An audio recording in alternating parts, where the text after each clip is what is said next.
ਕਹਿੰਦਾ ਹੁਣ ਸ਼ਿੰਗਾਰ ਬਣ ਗਏ ਨੇ ਜੀ ਸਾਡੇ ਬੜੇ ਬੀਬੇ ਸਾਡੇ ਬੜੇ ਪਿਆਰੇ ਨਿਰਮਲ ਸਮਰਾ ਜੀ। ਨਿਰਮਲ ਸਮਰਾ ਜੀ, ਜੀ ਆਇਆਂ ਨੂੰ, ਸਤਿ ਸ੍ਰੀ ਅਕਾਲ, ਸਵਾਗਤ ਹੈ ਆਪ ਜੀ ਦਾ। ਔਰ रूबरू जे प्रोफेसर शेर सिंह कंवल जी दे। ਮੌਲਵੀ ਸਾਹਿਬ ਸਲਾਮ ਅਲੈਕਮ। ਪ੍ਰੋਫੈਸਰ ਸਾਹਿਬ ਜੀ ਨੂੰ ਪੈਰੀ ਪੈਣਾ ਜੀ। वालेकुम सलाम जी। ਮਿਹਰਬਾਨੀ ਨਿਰਮਲ ਸਿੰਘ ਜੀ, ਆਪ ਜੀ ਦਾ ਹਾਰਦਿਕ ਸਵਾਗਤ ਹੈ ਪ੍ਰੋਗਰਾਮ ਜੀ। Thank you professor Sahib ji. ਮੌਲਵੀ ਸਾਹਿਬ, ਮੇਰੀ ਅੱਜ ਦੀ ਰਚਨਾ ਦਾ ਸਿਰਲੇਖ ਹੈ ਨੀਵੇਂ ਦੀ ਜਿੱਤ। ਨੀਵੇਂ ਦੀ ਜਿੱਤ, ਵਾਹ ਬਈ ਵਾਹ, ਵਾਹ ਬਈ ਵਾਹ। ਮੌਲਵੀ ਸਾਹਿਬ, ਮੈਂ ਹਉਮੈ ਅਤੇ ਗੁੱਸੇ ਨੇ ਨਾ ਕਿੰਨੇ ਘਰ ਬਰਬਾਦ ਕੀਤੇ, ਬੱਲੇ ਬੱਲੇ, ਕਿੰਨੀਆਂ ਜ਼ਿੰਦਗੀਆਂ ਬਰਬਾਦ ਕੀਤੀਆਂ। ਹਕੀਕਤ ਹੈ ਜੀ। ਮੈਂ ਡਿਵੋਰਸ ਹੁੰਦੇ ਵੇਖੇ, ਮੈਂ ਇੱਥੇ ਜੇਲਾਂ ਵਿੱਚ ਲੋਕੀ ਜਾਂਦੇ ਦੇਖੇ ਮੈਂ ਆਪਣੀ ਜ਼ਿੰਦਗੀ ਦੇ ਵਿੱਚ। ਜੋ ਮੈਂ ਦੇਖਿਆ ਉਹ ਮੈਂ ਉਹਦੇ ਬੇਸ ਤੇ ਐਕਸਪ੍ਰੈਸ ਕਰਨ ਦੀ ਇੱਕ ਨਿਮਾਣੀ ਜਿਹੀ ਕੋਸ਼ਿਸ਼ ਕੀਤੀ ਹੈ ਜੀ। ਇਰਸ਼ਾਦ ਜੀ, ਇਰਸ਼ਾਦ। ਹਾਂਜੀ, ਕਹਿੰਦਾ ਜੀ ਮੈਂ ਮੇਰੀ ਨੂੰ ਮਾਰ ਕੇ, ਮੈਂ ਮੇਰੀ ਨੂੰ ਮਾਰ ਕੇ ਕੀਮੇ ਵਾਂਗਰ ਕੁੱਟ, ਭਰੇ ਪਿਆਲੇ ਨਾਮ ਦੇ ਸੱਜਣਾ ਨੀਵੇਂ ਹੋ ਕੇ ਲੁੱਟ। ਬੱਲੇ ਬੱਲੇ ਬੱਲੇ ਬੱਲੇ ਬੱਲੇ, ਕਿਆ ਬਾਤਾਂ, ਕਿਆ ਬਾਤਾਂ। ਇੱਕ ਵਾਰ ਫੇਰ ਜੀ। ਕਹਿੰਦਾ ਮੈਂ ਮੇਰੀ ਨੂੰ ਮਾਰ ਕੇ ਕੀਮੇ ਵਾਂਗਰ ਕੁੱਟ, ਉਹ ਭਰੇ ਪਿਆਲੇ ਨਾਮ ਦੇ ਸੱਜਣਾ ਨੀਵੇਂ ਹੋ ਕੇ ਲੁੱਟ। ਵਾਹ ਬਈ ਵਾਹ, ਵਾਹ ਬਈ ਵਾਹ। ਥੈਂਕ ਯੂ ਜੀ ਮੌਲਵੀ ਸਾਹਿਬ, ਥੈਂਕ ਯੂ। ਜੇ ਰਿਸ਼ਤੇ ਵਿੱਚ ਪਿਆਰ ਹੋਵੇ, ਜੇ ਰਿਸ਼ਤੇ ਵਿੱਚ ਪਿਆਰ ਹੋਵੇ ਫਿਰ ਨਿਭ ਕੇ ਵੀ ਇੱਜ਼ਤ ਹੋ ਜਾਂਦੀ। ਮੌਲਵੀ ਸਾਹਿਬ, ਜੇ ਰਿਸ਼ਤੇ ਵਿੱਚ ਥੱਪੜਬਾਜੀ ਤਾਂ, ਜੇ ਹੋ ਜਾਏ ਥੱਪੜਬਾਜੀ ਤਾਂ ਇੱਜ਼ਤ ਬਣੀ ਬਣਾਈ ਸਭ ਖੋ ਜਾਂਦੀ। ਏਦਾਂ ਹੀ, ਏਦਾਂ ਹੀ। ਕਹਿੰਦਾ ਜੀ ਜਿਨ੍ਹਾਂ ਜਿੱਤਿਆ ਆਪਣੇ ਆਪ ਨੂੰ, ਜਿਨ੍ਹਾਂ ਜਿੱਤਿਆ ਆਪਣੇ ਆਪ ਨੂੰ ਉਹ ਜੱਗ ਜਿੱਤਣ ਦੇ ਰਾਹੀ ਨੇ। ਵਾਹ ਬਈ ਵਾਹ।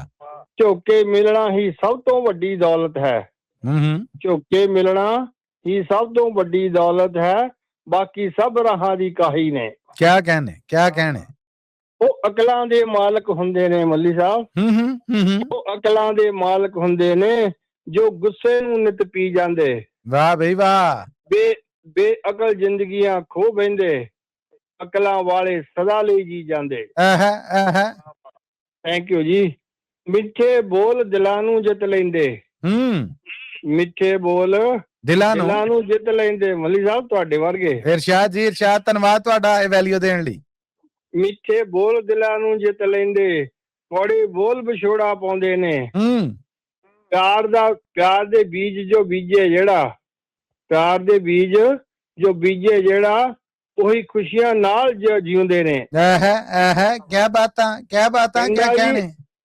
ਥੈਂਕ ਯੂ ਜੀ। ਕਹਿੰਦਾ ਨਦੀ ਵੀ ਨੀਵੀਂ ਹੋ ਕੇ ਵਗਦੀ ਹੈ, ਨਦੀ ਵੀ ਨੀਵੀਂ ਹੋ ਕੇ ਵਗਦੀ ਹੈ, ਉਹ ਸਾਗਰ ਵਿੱਚ ਸਮਾ ਜਾਂਦੀ। ਵਾਹ। ਨਿਭ ਕੇ ਸਭ ਨੂੰ ਗਲੇ ਲਗਾਵੋ ਜੀ, ਨਿਭ ਕੇ ਸਭ ਨੂੰ ਗਲੇ ਲਗਾਵੋ ਜੀ, ਨਿਵੜਤਾ ਗੁੱਸੇ ਨੂੰ ਅੰਤ ਵਿੱਚ ਖਾ ਜਾਂਦੀ। ਵਾਹ, ਕਿਆ ਬਾਤਾਂ, ਕਿਆ ਬਾਤਾਂ। ਕਹਿੰਦਾ ਜੀ ਫਲਾਂ ਨਾਲ ਭਰਿਆ ਰੁੱਖ ਹਮੇਸ਼ਾ, ਫਲਾਂ ਨਾਲ ਭਰਿਆ ਰੁੱਖ ਹਮੇਸ਼ਾ ਨੀਵਾਂ ਹੋ ਕੇ ਝੁਕ ਜਾਂਦਾ।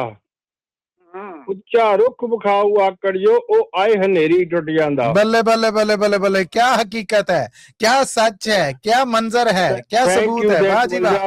एक बार फिर, एक बार फिर, एक बार फिर ਸਮਰਾ ਜੀ, ਏਦਾਂ ਤੇ ਮੁੱਕਣੀ ਨਹੀਂ। ਇੱਕ ਵਾਰ ਫੇਰ ਇਹ ਹੋਈ। ਲਓ ਜੀ। ਫਲਾਂ ਨਾਲ ਭਰਿਆ ਰੁੱਖ ਹਮੇਸ਼ਾ, ਫਲਾਂ ਨਾਲ ਭਰਿਆ ਰੁੱਖ ਹਮੇਸ਼ਾ ਨੀਵਾਂ ਹੋ ਕੇ ਝੁਕ ਜਾਂਦਾ। ਉੱਚਾ ਰੁੱਖ ਵਿਖਾਊ ਆਕੜ ਜੋ, ਉਹ ਆਏ ਹਨੇਰੀ ਟੁੱਟ ਜਾਂਦਾ। ਆਏ ਹਾਏ, ਆਏ ਹਾਏ ਹਾਏ। ਥੈਂਕ ਯੂ ਜੀ, ਥੈਂਕ ਯੂ। ਧਰਤੀ ਸਭ ਤੋਂ ਨੀਵੀਂ ਹੋ ਕੇ ਵੀ, ਧਰਤੀ ਸਭ ਤੋਂ ਨੀਵੀਂ ਹੋ ਕੇ ਵੀ ਸਭ ਦਾ ਭਾਰ ਉਠਾਉਂਦੀ ਹੈ। ਧਰਤੀ ਮਾਂ ਸਭ ਤੋਂ ਨੀਵੀਂ ਹੋ ਕੇ ਵੀ ਸਭ ਦਾ ਭਾਰ ਉਠਾਉਂਦੀ ਹੈ। ਝੁਕਣਾ ਹੀ ਤਾਂ ਜ਼ਿੰਦਗੀ ਦਾ ਗੁਣ ਵੱਡਾ। ਮੌਲਵੀ ਸਾਹਿਬ, ਝੁਕਣਾ ਹੀ ਤਾਂ ਜ਼ਿੰਦਗੀ ਦਾ ਗੁਣ ਵੱਡਾ, ਆਕੜ ਮੌਤ ਜਿਤਾਉਂਦੀ ਹੈ, ਆਕੜ ਬਹੁਤ ਜਿਤਾਉਂਦੀ ਹੈ। ਵਾਹ ਜੀ ਵਾਹ, ਵਾਹ ਜੀ ਵਾਹ, ਕਿਆ ਬਾਤ ਹੈ, ਕਿਆ ਬਾਤ ਹੈ। ਗੁਰਬਾਣੀ ਵਾਲੇ ਝੱਟ ਮਾਰਦੇ ਆ ਜੀ। ਜੀ ਜੀ ਜ਼ਰੂਰ ਜੀ। ਕਹਿੰਦਾ ਜੀ ਨਾਨਕ ਫਿੱਕਾ ਬੋਲੀਏ ਤਨ ਮਨ ਫਿੱਕਾ ਹੋਏ, ਫਿੱਕੋ ਫਿੱਕਾ ਸਦੀਏ ਫਿੱਕਾ ਫਿੱਕੀ ਸੋਏ। ਫਿਰ ਕਹਿੰਦਾ ਹਉਮੈ ਦੀਰਘ ਰੋਗ ਹੈ ਜੀ ਦਾਰੂ ਵੀ ਇਸ ਮਾਂ, ਹਉਮੈ ਦੀਰਘ ਰੋਗ ਹੈ ਦਾਰੂ ਵੀ ਇਸ ਮਾਂ, ਕਿਰਪਾ ਕਰੇ ਜੋ ਆਪਣੀ ਤਾਂ ਗੁਰ ਕਾ ਸ਼ਬਦ ਕਮਾ। ਨਾਨਕ ਕਹੇ ਸੁਣ ਜਨ, ਨਾਨਕ ਕਹੇ ਸੁਣ ਜਨ, अंत संयम दुख जा, काम क्रोध काया को गाले, काम क्रोध काया को गाले, जैसे सुहागा कंचन ढाले। मल्ली साहब थैंक यू वाह। वेरी मच मौका देਣ ਦਾ ਜੀ। ਸਿਰ ਮੱਥੇ ਜੀ, ਸਿਰ ਮੱਥੇ ਤੁਹਾਡਾ ਆਉਣਾ ਬਰਕਤਾਂ ਜੀ। ਔਰ ਕੀ ਬਾਤ ਹੈ, ਬੜੀਆਂ ਪੱਤੇ ਦੀਆਂ ਗੱਲਾਂ ਹਾਏ ਹਾਏ ਬਹੁਤ ਖੂਬ। ਥੈਂਕ ਯੂ ਜੀ, thank you professor Sahib ji, ਬਹੁਤ ਬਹੁਤ ਧੰਨਵਾਦ ਜੀ। ਜੀ ਤੁਹਾਡੇ ਵਾਸਤੇ ਜਸਵੰਤ ਸੰਧੂ ਜੀ ਨੇ ਜਿਹੜੇ ਉਹਨਾਂ ਨੇ ਦਾਦ ਭੇਜੀ ਹੈ, ਬਹੁਤ ਖੂਬ। ਥੈਂਕ ਯੂ, ਉਹਨਾਂ ਦਾ ਦਿਲ ਦੀਆਂ ਗਹਿਰਾਈਆਂ ਤੋਂ ਬਹੁਤ ਬਹੁਤ ਜੀ। ਮੋਹਨ ਲਾਲ ਜੀ ਤੁਹਾਨੂੰ ਕਹਿ ਰਹੇ ਨੇ ਸਮਰਾ ਜੀ ਵੈਰੀ ਨਾਈਸ। ਥੈਂਕ ਯੂ ਸਾਰਿਆਂ ਦਾ, ਥੈਂਕ ਯੂ। ਔਰ ਰਿੰਕੀ ਜੀ ਨੇ ਵੀ ਤੁਹਾਡੇ ਵਾਸਤੇ ਬਹੁਤ ਸਾਰੀ ਦਾਤ ਭੇਜੀ ਹੈ। ਵਾਹ ਵਾਹ ਦੀਆਂ ਲੰਮੀ ਲਾਈਨ। ਸਾਰੇ ਭਰਾਵਾਂ ਦਾ ਦਿਲੋਂ ਸਤਿਕਾਰ ਜੀ, ਦਿਲੋਂ ਪਿਆਰ। ਥੈਂਕ ਯੂ ਬਹੁਤ ਬਹੁਤ ਜੀ। ਤੁਹਾਡੀ ਬੜੀ ਬੜੀ ਮਿਹਰਬਾਨੀ, ਬਹੁਤ ਧੰਨਵਾਦ ਤੁਹਾਡਾ ਸਮਰਾ ਜੀ ਆਉਣ ਲਈ। ਥੈਂਕ ਯੂ ਜੀ, ਥੈਂਕ ਯੂ ਮੱਲੀ ਸਾਹਿਬ।